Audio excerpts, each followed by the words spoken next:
Hello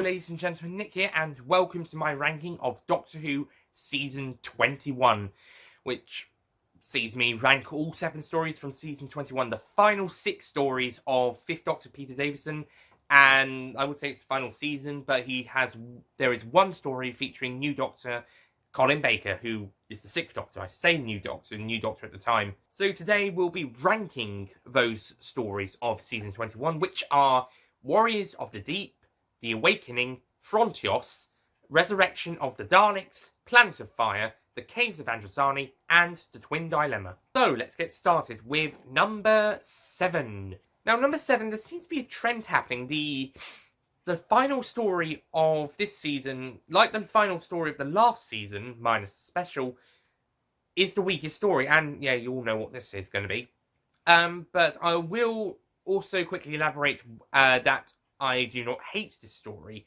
I do not consider it one of the worst stories of all time, if not the worst story of all time, like many fans do. I don't even go into a rant about it in the review. After I did the review, I recorded a pre-review segment, a pre-titles segment, where I said, you read that title right. It's not a rant, despite what I say I might end up doing at the start, but then later on say, actually, I didn't end up doing this. So, kind of spoiling it. So, but like I said, you read that title right. It's not a rant, and yeah, I don't rant on this story. I mean, I do go into quite a bit of a negative opinion of the story, but I don't rant about it. I mean, maybe the closest thing to a rant is the first 2 scenes, how it doesn't tie in, it doesn't quite work, plus the character of the 6th Doctor done there. But I don't really go into a rant about the story itself, which I know is weird, considering the story, but for me, that wasn't my major problem with it. It was a bad story, no doubt, but I wouldn't consider it one of the worst of all time. And yeah, I didn't actually find anything to rant about. I mean, the closest thing was probably the first 2 scenes. The first scene not really setting up the plot or really giving us some character development for these characters, and we should have really opened with the Doctor and Perry.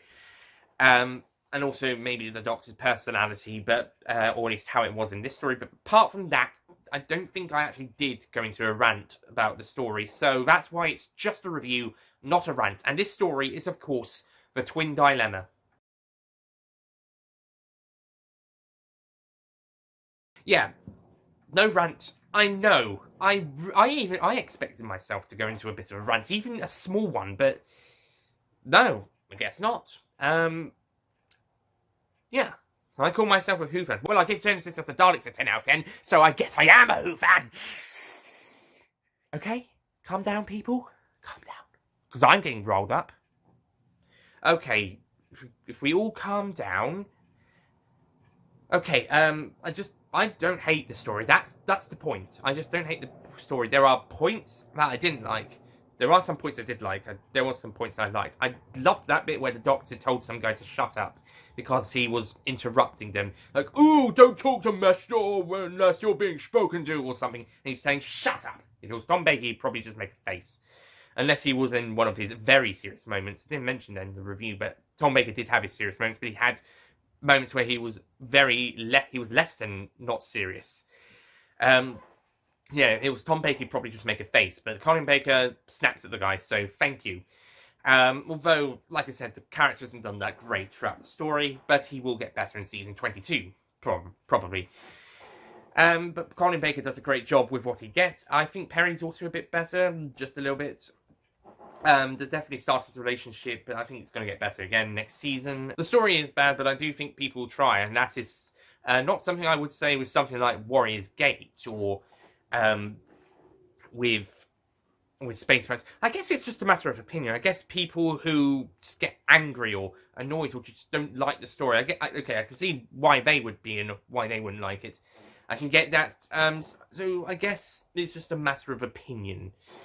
Or to quote Daniel Craig's James Bond from Spectre, well, I guess it's all a matter of perspective. So for me, I don't get annoyed by this story as much as anybody else. I guess it's because I kind of watched a few more Colin stories before this one, and I kind of not quite liked as much as the other Doctors, but liked enough, and I liked the performances.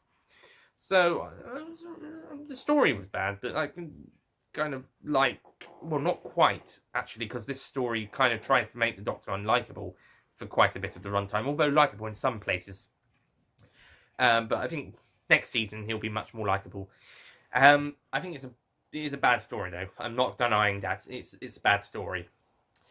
I mean, I don't know if I would consider this worse than King's Demons. I think I might, because King's Demons did try some sort of idea. This one's just a very silly idea. I prefer it to Kinder because it didn't piss me off. Kinder, absolutely, I absolutely hate that story. I can't stand it. This story didn't piss me off, so yeah. I mean, if it pisses you off, then okay, fair enough. I can understand that. So long as you can understand that other stories do, like Kinder or Warrior's Gate, just to name some recent examples. I think I even went in more of a rant about King's Demons. Actually, I think I do prefer this one to King's Demons, because I think I did rant about that one. Did I rant? I'm not quite sure. It was definitely negative enough. If it's not a rant, then I think I might prefer that one. But if it is a rant, then I prefer this one. Which, yeah, not a good thing. I think Fort of Doomsday could be better than this. I can't be certain. But point is, I don't hate this one. I don't really like it, apart from a few bits. But there's some okay moments. Maybe the 4 out of 10 was a bit too nice. Maybe I should have gone with a 3.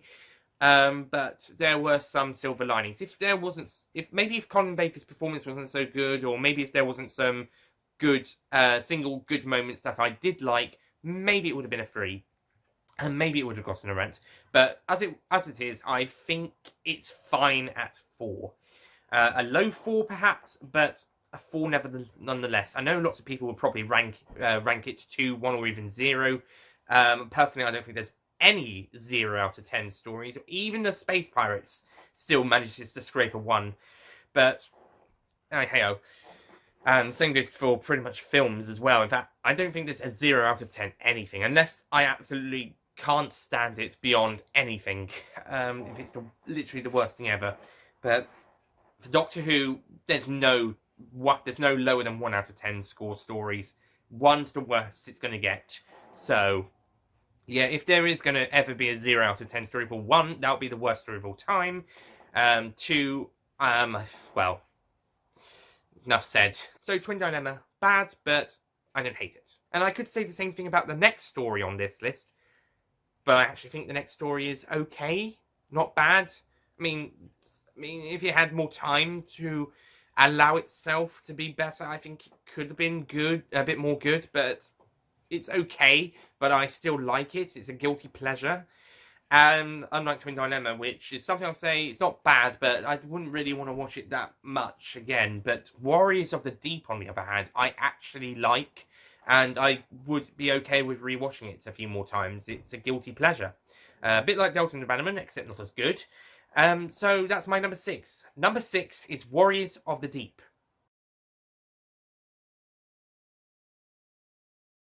Yeah, like I said, I wouldn't mind rewatching this one a few more times. I actually enjoy watching this story. I like it. I find it an okay plot. I find it a good plot, actually. Execution for the time and budget that they had was good, apart from the Merca. And yeah, I mean, maybe the plot isn't terribly great, but it's satisfactory. I mean, it's not worse than some of the other stories around the time, plot-wise anyway. So yeah, I don't know really what it is that gets people pissed off with this story, apart from maybe some of the production values. I mean, I could get why people aren't fans of Twin Dilemma, although not to the extent of calling it the worst story of all time. But I can get why people wouldn't like that. I can get why people wouldn't like this one, but why it's so super unpopular, almost as much, if not more, almost as much as Twin Dilemma. No, I don't really get it. I don't get it. I will never hate this story, or at least not if my recent reviewing is anything to go by. I'm more likely to hate Twin Dilemma, but even that's still going to take a little bit of work to do that. I mean, it's even more work to make me like it more, but yeah. And this story, I think it's okay. I think the story's good. I think the execution of what they could do at the time is okay, minus the Merca. And yeah, I think it's fine. I don't get the hate. Well, not all of it anyway. I don't get all of the hate. Same for Twin Dilemma, except even less for this one. Because Twin Dilemma, I can see the points, although I can't see how it would be the worst of all time, but I can see why people would hate it. This one, I can see why people wouldn't like it, but can't see how it could be so hated. So, yeah, I'm fine with Warriors of the Deep. So, yeah, again, with the review, no rant. I actually gave it I say mostly, it was a very 50-50, to be honest. 5 out of 10 scored, so it was a very 50-50, but I was more happy talking about that one than some other stories of a similar score, like Revenge of the Simon. That's as high a score than Twin Dilemma and King's Demons if I didn't rant about that one. If I did, then okay, ignore that. But that's a rant, but mainly due to the Sidemen's character development more than anything else. But it's still the same score, but it's still a rant. Anyway, so that's Warriors of the Deep. So, yeah, let's get past those two stories now, because I don't hate them. I'm okay. I don't like Twin Dilemma, but I'm not going to outright bash it to death like I thought I was going to do. And Warriors of the Deep, I do like, but I do consider it not that, well, I consider it a good story, but I don't consider it a great story, a great serial. The story's, the plot's good, but the execution's not that great. And I think if it wasn't for those problems they had, it could have been better. Yeah, fucking strikes, or in this case, election coverage. When did they film this story again? I know it came out in January, but when did they need to film the story? It can't have been May or June. Come on. And 2 weeks. They only needed 2 weeks. Anyway, so moving on to number 5. Now, the rest of this season is actually really good. I find myself really liking season 21. It might actually be, minus the other two stories, it might actually be Davison's best season, ? I disliked more in season 19, so yeah. Actually, I think I liked more here than in season 20. So I think 21 could be Peter Davison's best season, actually, after watching all 3 back-to-back. I think this is the best Peter Davison's season. So it kind of pains me to say that number 5 is the weakest of the 5 good serials in this season. Well, yeah, serials as overall. The 5 good serials, Frontios.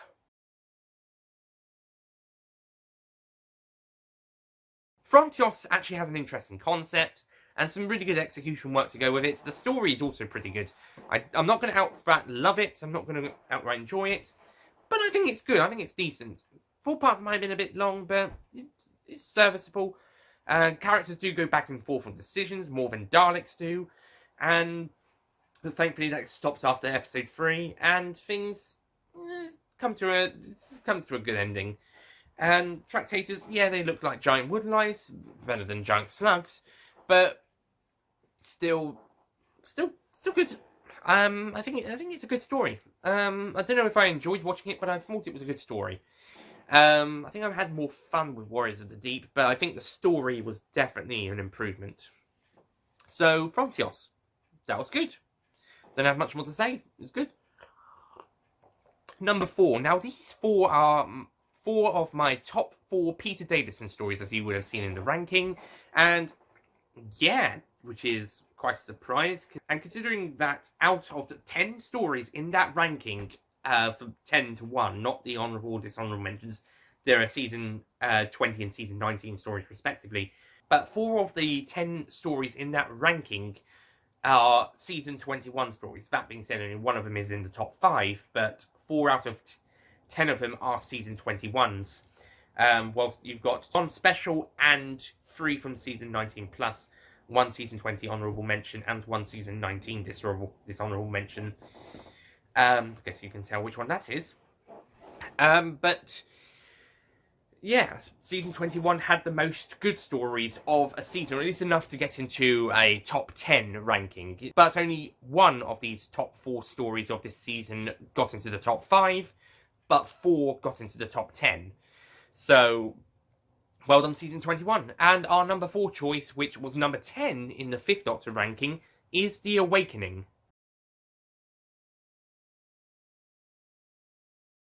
I actually like this one. I thought it was a good story, good short, harmless, doesn't really do much damage.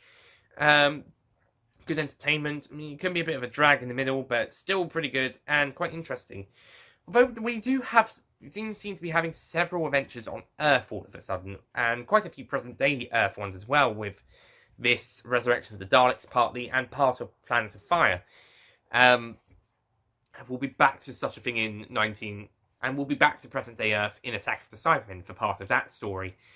And the last time we did...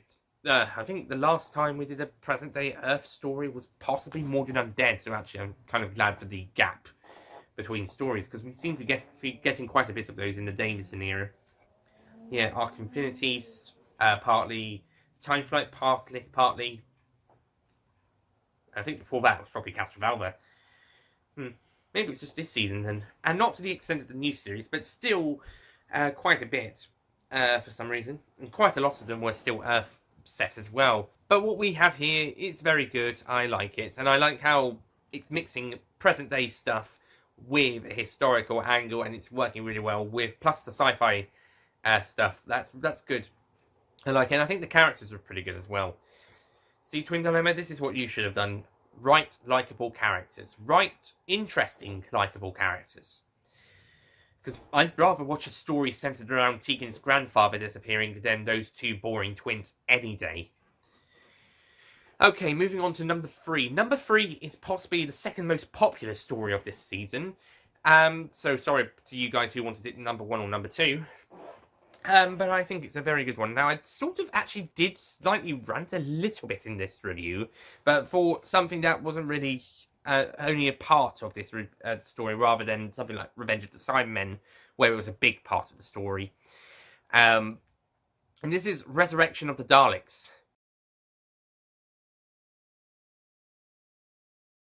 Now, the ranty thing I did go on was about the policemen mowing down people in the street. Now, as I said in that review and in my 5th Doctor story ranking, I'm fine with displaying the police, not having the police always be the good guys. I'm fine with sometimes showing the corruption, evil, or just some really nasty guys. Maybe warn people that they're not always the best people around. And they're just like us. We're all human. We all do bad things just as much as we all do good things.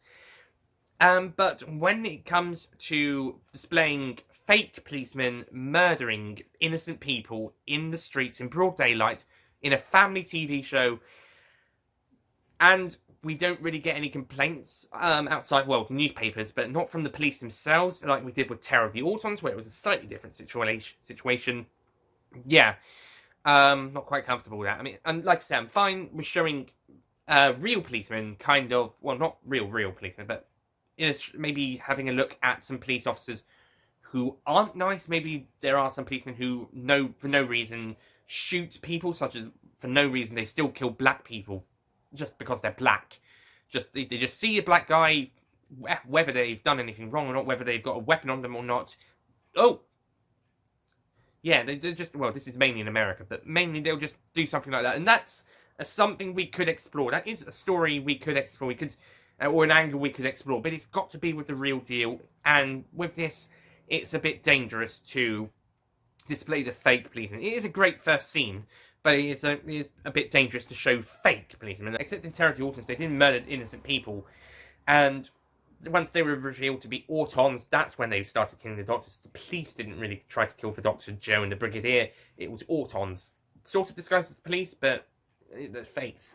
But the difference is that they don't kill anyone. They try to, but they don't. Here we see lots of innocent people, including one guy who had absolutely nothing to do with the entire plot. He was just a witness, murdered. And in part 2 of the 45-minute version, part 3 of the 25-minute version, there's an innocent guy with a metal detector, and he just gets shot by one of these fake police officers just for no reason. Just so Tegan could get more upset, I guess. yeah, I'm just worried about fake police in this show, because it can be dangerous, because the police do want to be seen as people children can trust. And whilst I think exploring an angle where we say actually they're just as humans as the rest of us, some of them do some very bad things, such as murder innocent people for no reason, whether they've done anything wrong or whether they're carrying a weapon or not. I think that could be done that could be a good story. That could be something to explore. But even in a family show, I think it could be a good exploration, saying you can trust most of them, but there are some that do go a bit astray. And you've got to remember everybody's human, and the same could be said for criminals. Well, maybe not the extreme ones, but extremely disillusioned ones, but certainly for normal criminals at least. But this story has fake police officers, and that's why I got a bit concerned. If you've already got it the first or second times, then I'm sorry I talked about it for 3 times in a row. Yeah. Thankfully, I didn't talk about Kinder as much in this review as ranking as I did in the 5th Doctor one. Anyway, so yeah. Other than that, great episode, great stuff. I think too many people do die, and I think Caves of Androzani also has quite a lot of people dying. But I'm going to talk about that when we get to that spot, because actually there's a bit of a difference there, and. Yeah, but I do like this story. I think the Dalek voices could have been a bit better, but at least the dialogue is better than Destiny or 5 Doctors. Even though I love 5 Doctors, the dialogue of the Dalek was pretty bad. Sorry, Terrence Dicks or Eric Saward or whoever wrote that bit. But the dialogue is better here. It's just that the voices could have been improved, and I'm glad Roy Skelton will be back in Revelation of the Daleks alongside the other guys, and then all 3 of them and John Leeson will be the Daleks in Remembrance of the Daleks. And then Jeffrey Sachs, the worst Dalek voices of all time, will be in the TV movie. God, when's Nicholas Briggs doing his first Dalek voice on screen? Still have to wait until Series 1. Alright. Yeah, the next good Dalek voice will probably come in Series 1, although the Remembrance ones are actually pretty good. Well, most of them are. Maybe Revelations, some of them. Remembrance certainly has a few good ones. Anyway, so Resurrection of the Daleks. Good story. Not amazing, but good. And just, if you're going to do fake policemen in the show again, you've got to be very, very careful with what they do. Because even by the time you actually include real policemen in the show, even if they're retired, like the guy in Survival, you've got to get people complaining that. And so the guy in Survival became an army officer.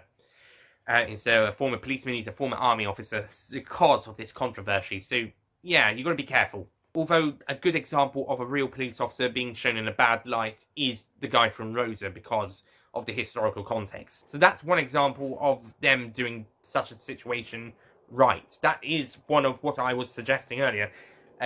Taking a look at, we're all human. Even some of the police officers, well, quite a lot of police officers, have their flaws. And in the historical context of white policemen hating black people probably just as much, yeah, that's a good representation.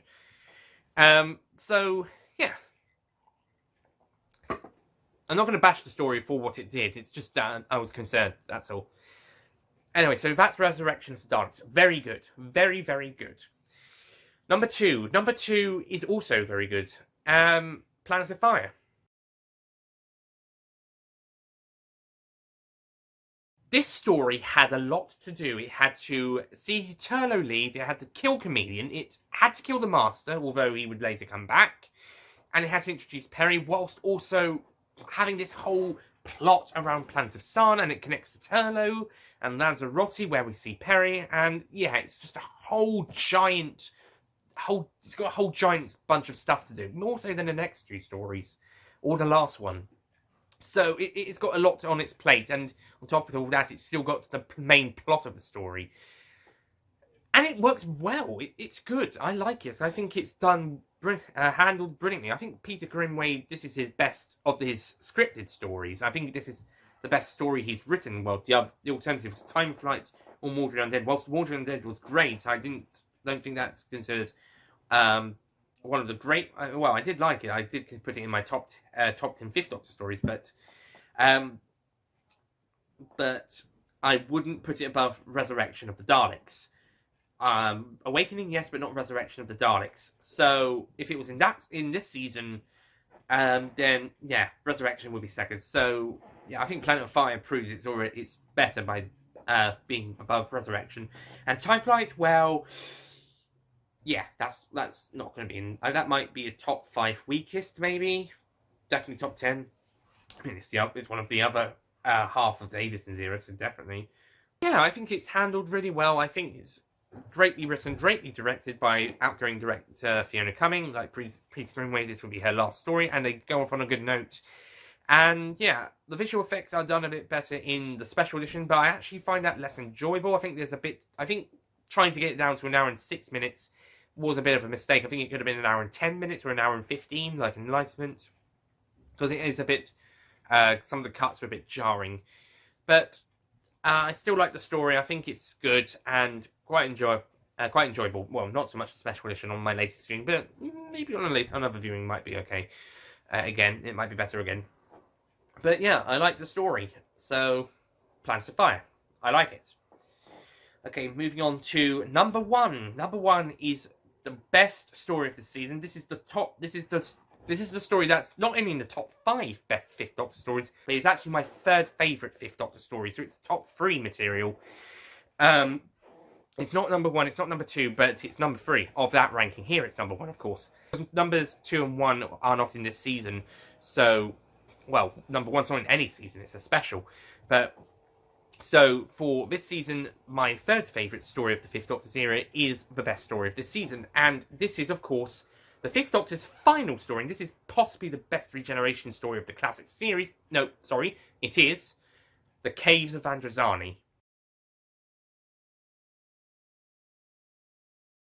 This is what the Twin Dilemma should have done. The Twin Dilemma should have done a story where we had great characters, great performances going along with these characters, although Twin Dilemma did have some good performances. Great main cast, and it's just an epic story, an epic scale. I mean, yeah, you don't have to have an epic post-regeneration story, but you could still have something quite nice. But they didn't quite manage to do that. Yeah, speaking of trends, my number 6 choice was the first story of the season. Season 20 and 21 have formed a pattern. 19's broken that pattern if we were going to do a whole Peter Davison era of it. Anyway, going back to Caves of Androzani. It's a fantastic story. It's just so amazing. Everything is well done. And going back to the deaths of Resurrection of the Daleks. Now, I wasn't really a fan of how pretty much every character in Resurrection of the Daleks, apart from the main 3 characters and Lytton, died. I think apart from them, everybody died. But not everybody deserved to die. Some of the characters could have been okay getting out alive. Some of them had their own subplots that would... something similar would happen in Attack of Assignment, but done better because the characters were more likeable and you followed them more. But I think a few more people could have survived Resurrection. In this story, pretty much every male character dies, including the Fifth Doctor, with female characters actually making it alive, although there's only 2 of them, so... yeah, just as well, I guess. But the difference here is, apart from the Fifth Doctor, everybody here, also that female character included, but to a lesser extent, are villainous, greedy, or just nasty pieces of work. So, yeah, they pretty much deserve the deaths, apart from that secretary lady who ends up surviving. She was actually quite a nice lady. She was just working for Morgus, which is why she comes under the same category. And similarly, quite a lot of the soldiers under their leader and under all the gun runners, Jack, the android, Morgus, even the president, he's a bit sort of greedy or has interactions with villainous characters, but doesn't really do anything to prove himself to be a good character like the Doctor and Perry. So, yeah, the difference is quite a lot of these characters deserved to die, whilst in Resurrection of the Daleks there was a lot of innocent deaths that weren't needed, such as that guy with the... especially that guy with the metal detector, the professor lady who's just shot running away, those poor people in the self-destruct chamber, which is the scenario I said would be done similarly in Attack of Assignment, except with characters who you got to follow a bit more and got to like and know a bit more. And lots of people on the prison station, lots of people in the street, including a witness, which I do see why they would kill off, though, like I said, go back to that whole fake policeman killing people in the middle of broad daylight, streets in broad daylight. Careful. But lots of innocent deaths in that story. This story, nobody is innocent apart from Perry. Even the Doctor's not innocent due to his history. So Perry, the only really innocent person here, she's on the brink of death by the end before the Doctor saves her. And the Doctor is at his most heroic in part 4. This is the Doctor at his best in that one episode where it's nothing, it's now or never, it's everything to gain and everything to lose. In he goes, and he sacrifices his own life to save Perry, although his next incarnation would almost ruin that whole situation. Thank you very much, Twin Dilemma. But for what we got, 5 sacrifices himself to save Perry and delivers the most heroic performance of a Doctor ever. God, that was amazing. And like I said, the deaths, pretty much everybody, or at least most of the people, deserved to die. The ones that died deserved it. So, yeah, I'm not as worried about that as with Resurrection, because Resurrection, there was quite a lot of innocent people, especially in that first scene. So yeah, that's why I'm okay with it in Caves. There is quite a bit of death, but I'm fine with it because they're not innocent. Only Perry's innocent. But yeah, and she's the one who gets out unscathed. Well, not unscathed, actually, that would be the secretary lady. But she's the one she gets to survive, whilst it's the Doctor who has to give up his life. But thankfully for him, he's still got another 8 incarnations, plus more when the time will give him another set of incarnations at the end of those lives. See time with the Doctor. So yeah, he sacrifices his 5th life to save Perry, and the whole journey to do that was the 5th Doctor. That was the Doctor at his best, and yeah, and I guess that helps that helps the Caves of Androzani one of the best stories of all time. Not to mention all the other points I've talked about in this ranking, in the 5th Doctor story ranking and the review of the story. So, Caves of Androzani, number 1. And number 1 regeneration story in the classic series. There are 2 I prefer in the new series, one of which you might argue doesn't really count, but the other one certainly does. The one that you can argue doesn't count is Day of the Doctor, but that has the War Doctor regenerating, sort of, the first bit of it anyway. So I'm counting that. And then the one that definitely does count is Bad Wolf Parting of the Ways. Which also sees a very heroic Doctor as well. In fact, new series Doctors, apart from maybe Capaldi, usually die heroes. Probably take inspiration from 5 as well as also 3 when he sacrificed himself to save the universe in Planet of Spiders. And maybe 4 as well when he also sacrificed himself to save the universe in Logopolis, I think. Yeah. Yeah, I think so. So I'm happy to see 3, 4, 5, 10, 11, and 9, 10, 11 sacrifice themselves to save or die heroes. At least die heroes, maybe sacrifice themselves to save people.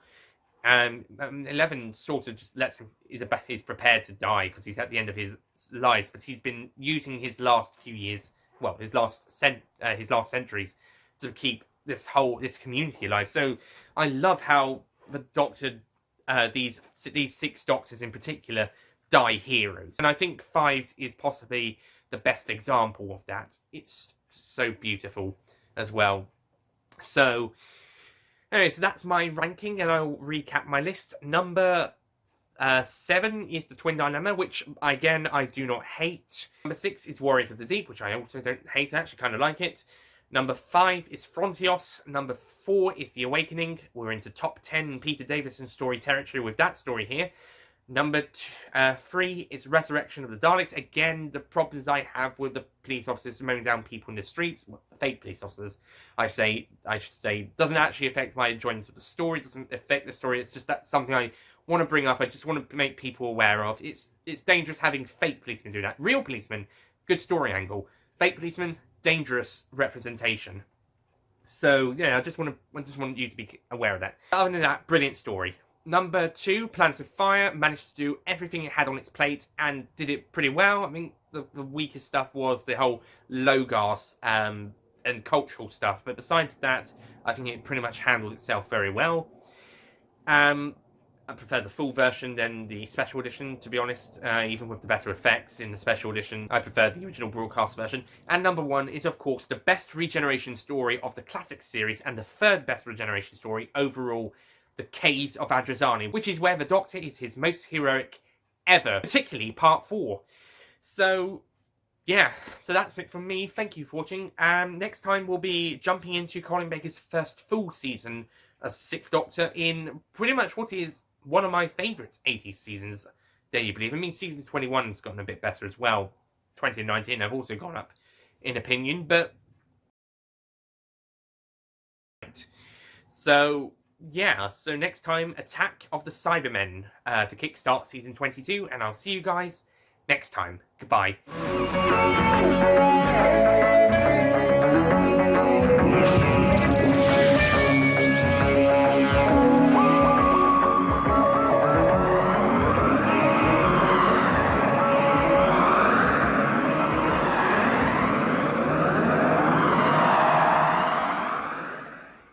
Don't forget to click below to subscribe to the official Nicholas Payne Retro YouTube channel.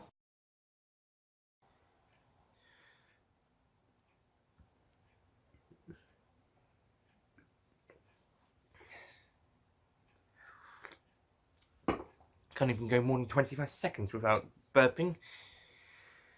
Sort of. So yeah, we'll be taking a look at... And...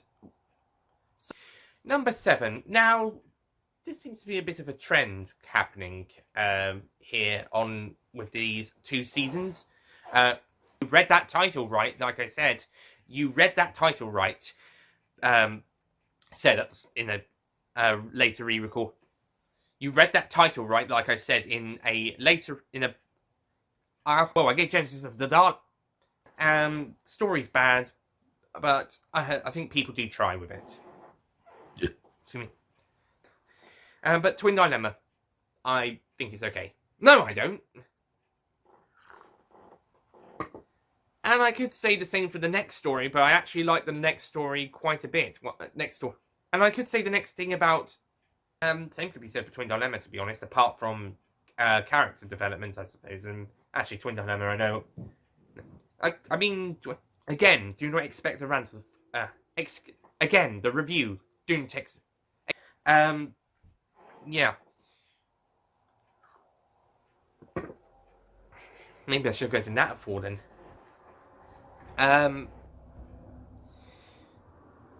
Anyway, so...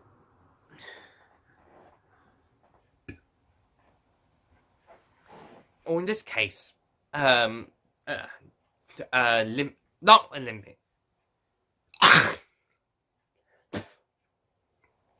Considering that out of... But, yeah, 4 of the 10 ranked stories are 2 season 22 series, 2 season 20s, a special, and 1 season... Sorry, one... It's just that only one of these 4 top stories... It's only... yeah, and not to the extent of the new series. The new series would do it more...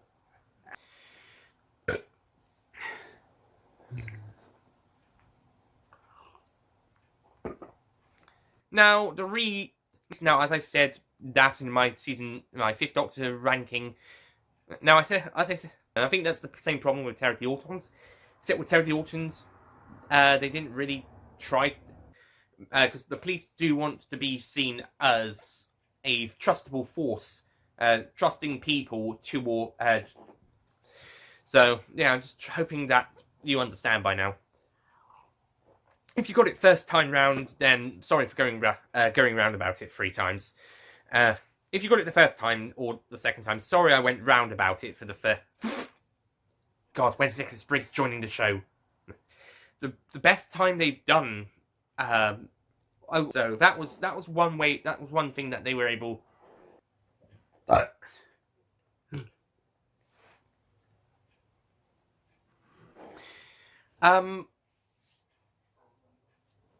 Maybe because actually my top 3. In fact, it is actually my number 3 of, because numbers 1 and 2 were a special and season 19 stories respectively. Because numbers 1 and 2 were the 20th anniversary. Speaking of trends, I think like last season, my second least favorite. Anyway, going back to this with Caves of Androzani, pretty much every male character dies, and besides that, and that's pretty much all of the main cast besides the Doc, and besides Perry, and that's pretty much most of the cast, apart from one female character other than Perry, who actually does get out alive, and some people we don't see on screen, and Perry herself. Then yeah, sorry again. But in this, it's everything to lose, nothing left to gain. You gotta get. Thank you. And I think 5 and also maybe 9, and to a longer term extent 11. They die. They die here. Very much here. So does 3. Yeah. Number 6 is the. But other than that, fantastic story. Well, but I still prefer the full-length version, the original version, which is where the Doctor is at his most heroic. Which in part 4 especially.